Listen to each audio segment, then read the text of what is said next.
اعوذ باللہ من الشیطان الرجیم بسم اللہ الرحمن الرحیم۔ سورہ رحمان کی آیتیں پڑھ رہا ہوں، آیت نمبر 62 سے لے کر آیت نمبر 78 تک۔ وَمِن دُونِهِمَا جَنَّتَانِ، اور ان کے سوا دو باغ اور ہیں۔ فَبِأَيِّ آلَاءِ رَبِّكُمَا تُكَذِّبَانِ، پھر تم اپنے رب کی کن کن نعمتوں کو جھٹلاؤ گے۔ مدہامتان، دونوں گہرے سبز سیاہی مائل ہیں۔ فَبِأَيِّ آلَاءِ رَبِّكُمَا تُكَذِّبَانِ، پھر تم اپنے رب کی کن کن نعمتوں کو جھٹلاؤ گے۔ فِيهِمَا عَيْنَانِ نَضَّاخَتَانِ، ان میں دو چشمے ہوں گے ابلتے ہوئے۔ فَبِأَيِّ آلَاءِ رَبِّكُمَا تُكَذِّبَانِ، پھر تم اپنے رب کی کن کن نعمتوں کو جھٹلاؤ گے۔ فِيهِمَا فَاكِهَةٌ وَنَخْلٌ وَرُمَّانٌ، ان میں پھل اور کھجور اور انار ہوں گے۔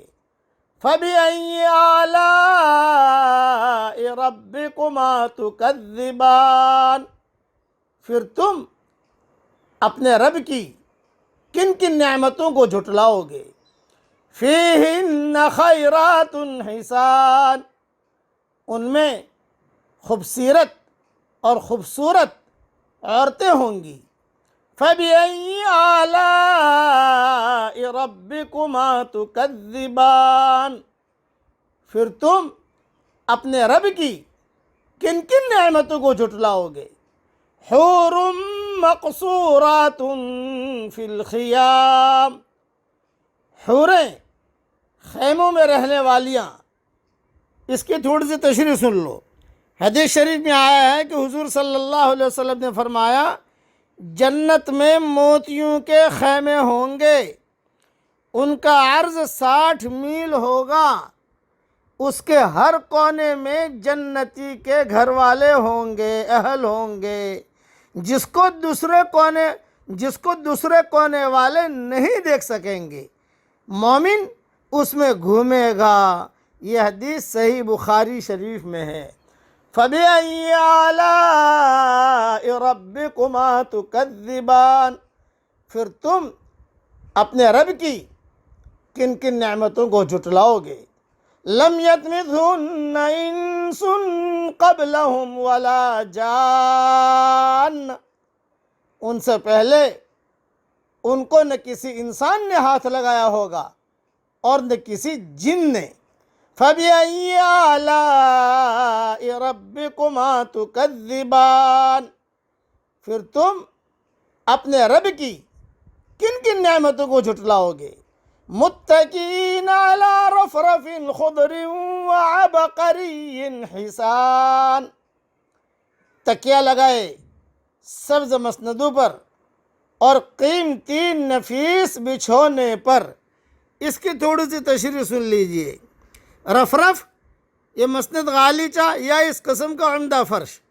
عبقری ہر نفیس اور اعلیٰ چیز کو کہا جاتا ہے۔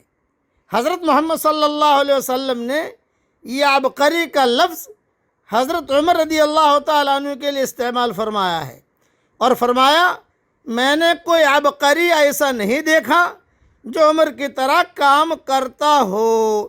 تعریف کی یہ حدیث صحیح بخاری شریف میں ہے۔ حضرت عمر کے جو مناقب ہیں اس میں یہ حدیث لکھی ہوئی ہے۔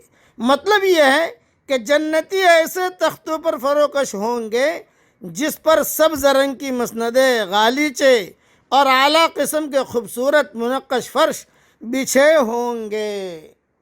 فَبِأَيِّ آلَاءِ رَبِّكُمَا تُكَذِّبَانِ، پھر تم اپنے رب کی کن کن نعمتوں کو جھٹلاؤ گے۔ تبارک اسم ربک ذی الجلال والاکرام، بڑا بابرکت ہے آپ کے رب کا نام، بڑائی والا اور عظمت والا۔ الحمدللہ سورہ رحمان کا ترجمہ پورا ہوا۔ اب پڑھ لیجئے میرے ساتھ۔ اے ہمارے پیارے رب، ہم تیری کسی بھی نعمت کو جھٹلاتے نہیں ہیں، پس تمام تعریفیں تیرے ہی لیے ہیں۔ اب یہ بھی پڑھ لیجئے، میرے ساتھ پڑھیے۔ اے اللہ ہمیں جنت میں داخلہ دے دے، اے اللہ ہمیں جنت الفردوس عطا فرما، اے اللہ عافیت کے ساتھ ہمیں ہمارے مقدر میں جنت لکھ دے، اور جہنم سے پناہ مانگ لیجئے۔ اے اللہ جہنم سے بچا لے، اے اللہ جہنم سے بچا لے، اے اللہ جہنم سے بچا لے۔ حدیث شریف میں آتا ہے جو 3 مرتبہ جنت مانگے تو جنت ویزا بھیجتی ہے، جنت خود کہتی ہے اللہ پاک لے آؤ میرے پاس، اور جہنم سے پناہ مانگتا ہے تو جہنم کہتی ہے اللہ پاک پرے رکھیو اس کو، میرے پاس مت لائیو۔ اللہ تعالی ہم سب کو جنت الفردوس میں ہماری قیامت تک کے آنے والی نسلوں کے ساتھ جنت الفردوس میں حضرت محمد صلی اللہ علیہ وسلم کے پڑوس میں اللہ تعالی ہم سب کو جمع فرمائے، آمین۔ وآخر دعوانا ان الحمدللہ رب العالمین۔